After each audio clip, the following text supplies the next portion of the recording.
Alright guys, we'll see when we get this one uploaded.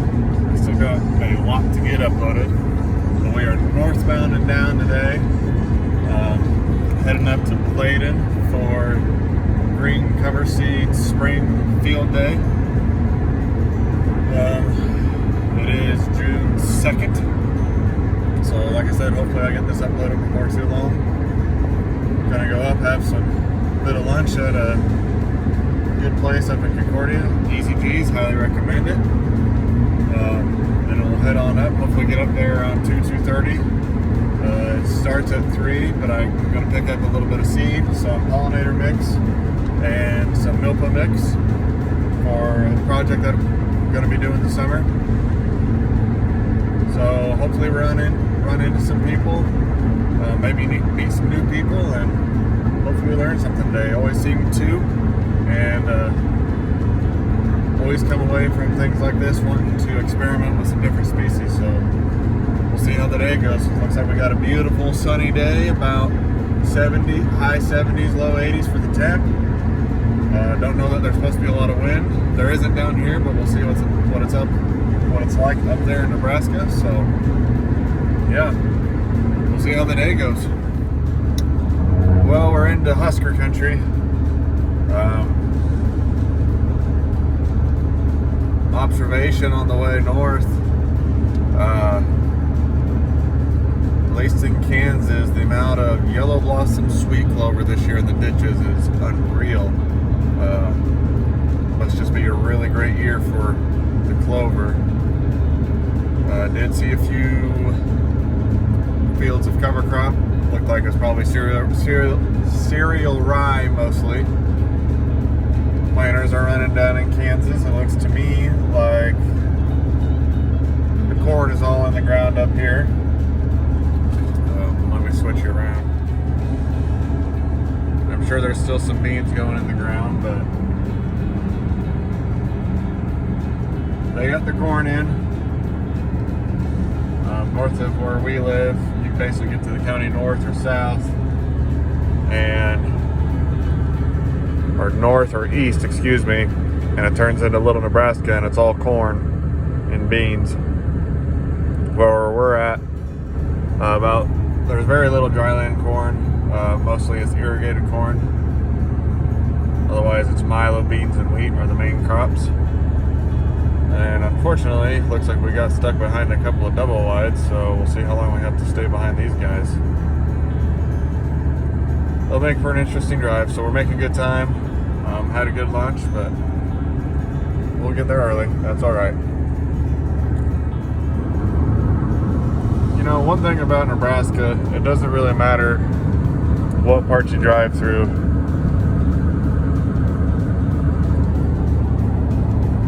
There's just some really pretty country up here.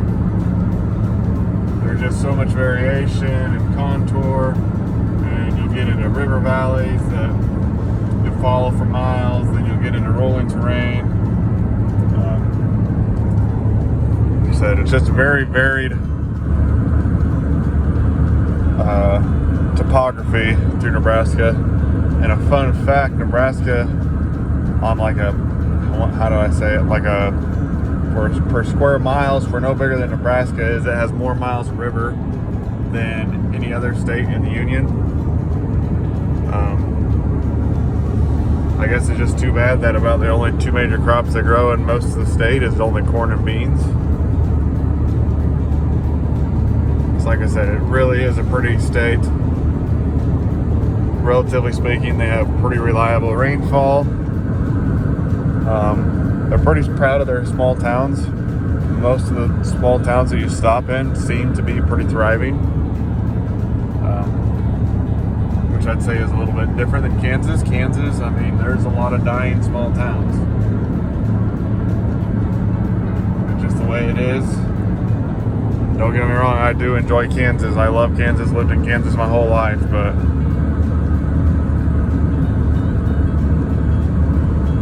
I could live in Nebraska.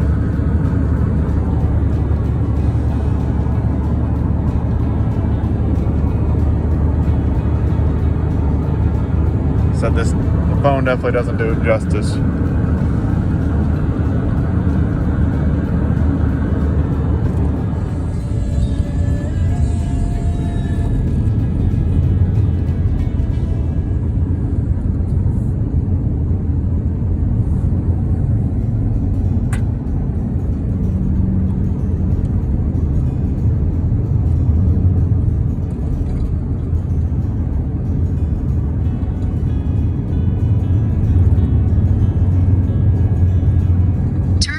onto Road X.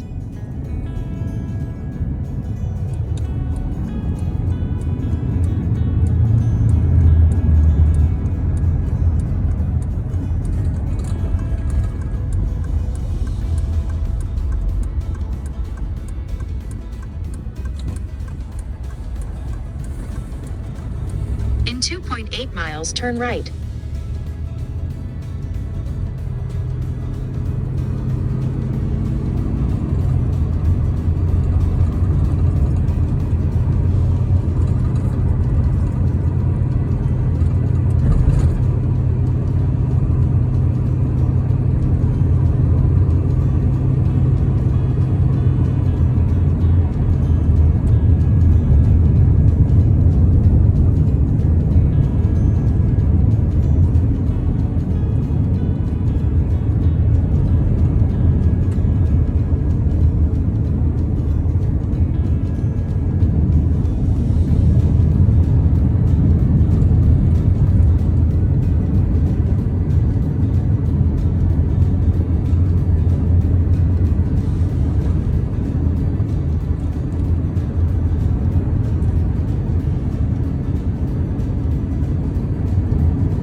Turn right.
Then the destination is on your right.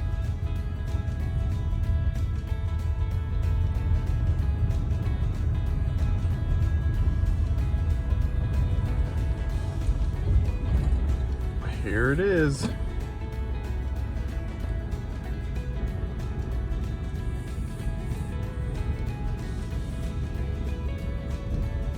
Arrived.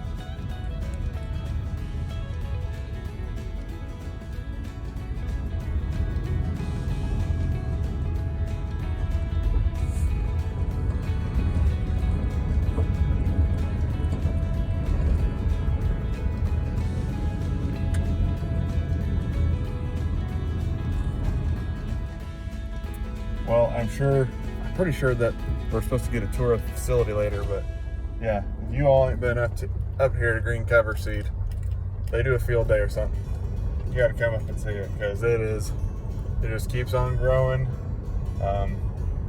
They're employing a lot of people here, a couple of dozen, I'd say. They're good people to work with. They have good values, and yeah, they try and do a lot. They're always a sponsor at any of the soil health conferences that you go to. They're more than willing to answer questions. So yeah, it's a good company. I really enjoy doing business with them. You can always get a hold of someone, get to talk to someone. So yeah, if you're interested in cover crop seed, I'd highly recommend Green Cover. Even if you don't use them, check out their website, use their Smart Mix calculator, and they can help you out. So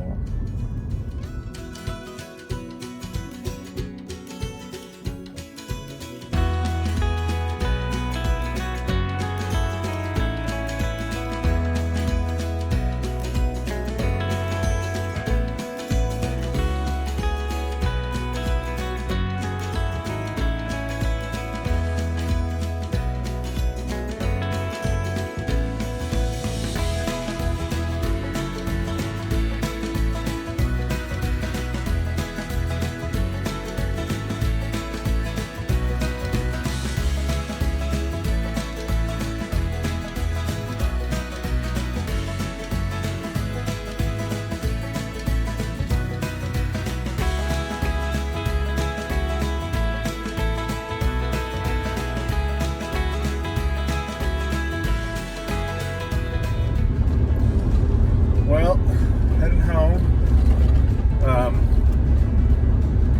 It was a good field day.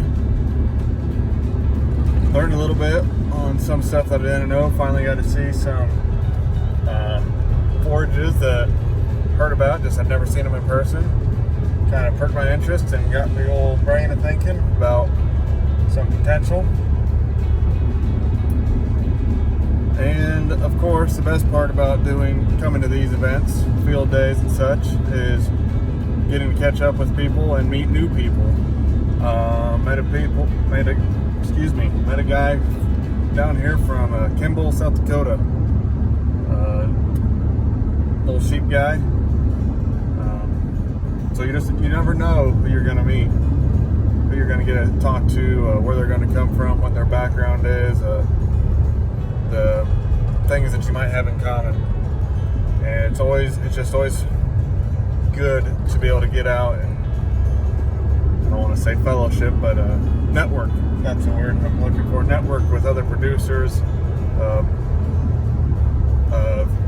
similar mindset as far as the use of covers or forage or managed grazing systems. So yeah, it's a good day. Big shout out to and a big thank you to Green Cover for hosting. They're still growing. Took a tour of their facility. It's big and it keeps on growing, and they're getting more and more efficient at what they're doing. I would not want to have to run it all, because they got a lot of moving parts that they got to deal with and manage. But they do a good job with it, so I'll try and get this all put out there shortly. There'll probably be some other stuff coming out, but that'll be all for this video, guys. So hit that like button, hit the subscribe button. Thanks. Okay, guys. Well, this is just going to appear in the middle of the field day video, because the stuff that I tried to record didn't end up, you couldn't hear anything. So you'll just have some pictures up to this point and stuff for the most part, and just me talking. But today, taking the time while we got a chance, we ended up missing most of the rain this morning, just had a few sprinkles. We're going to go work on our milpa, well, our garden patch, our vegetable patch. We're going to put some sweet corn into the drill, pollinator mix, some more specific spots with pumpkins in it. I'm going to do the best I can as far as making it so that the row is accurate. And like I said, some Milpa mix will be out there, so we're gonna get that done, and then hopefully get this spot sprayed tomorrow. Hopefully, I hate to say this, but I hope we miss the rain tomorrow, or tonight, excuse me, so I can get this spot sprayed, and then I'm gonna go spray the forage that I drilled. I'm gonna probably go and hit a couple spots of it with clemethadone. I used dual residual on half the field as an experiment, and yeah, there is definitely a difference. Where I use the dual, there is not hardly any grass coming up in it. Where I didn't use the dual, there's grass coming up. So, like I said, I can use clemethadone though, because it's grass only herbicide, and there's no grasses in that forage mix. So I will try, hopefully that's going to be the game plan, is get down there and get that done. No matter what, I have to get this spot sprayed tomorrow. So let's hope things work out and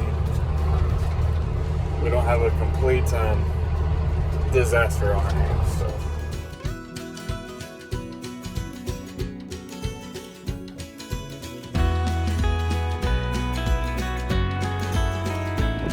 All right, we got some warm season pollinator mix on this side of the drill. Got some sweet corn. I guess I'm going to shoot for twin 10-inch rows with 20-inch space, and I put some flax and buckwheat and safflower in between them. So we'll see how it goes. See just how much coverage I get. Okay, so we've done probably 3 passes with sweet corn, and then we've done 3 different passes with pumpkins in it on one side of the drill, and I've had the warm season pollinator mix on this side of the drill the whole time. That'll work perfect. I'm going to pour a little bit of this Milpa mix in, and we'll finish out the Milpa mix over in here.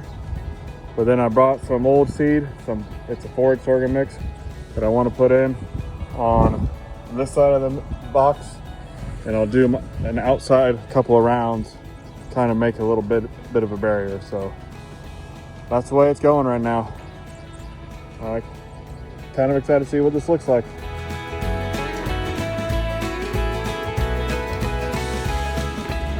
Okay, so we're gonna make another pass or 2.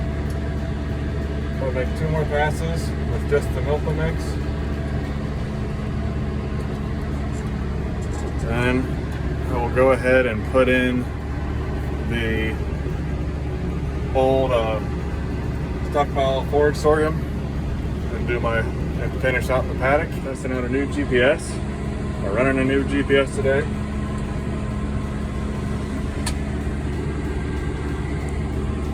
Got a light bar up front. I'm just kind of messing with the AB line. I'm really not following it. I can definitely see though on a normal field how an AB line ability is going to be nice.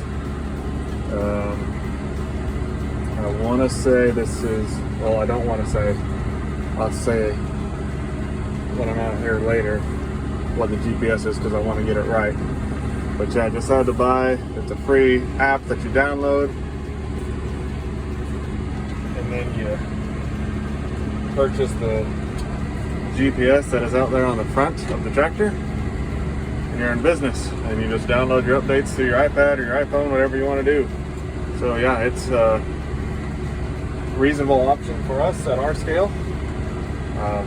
I'll be able to use it, the feedlot will be able to use it, so we'll see how it goes.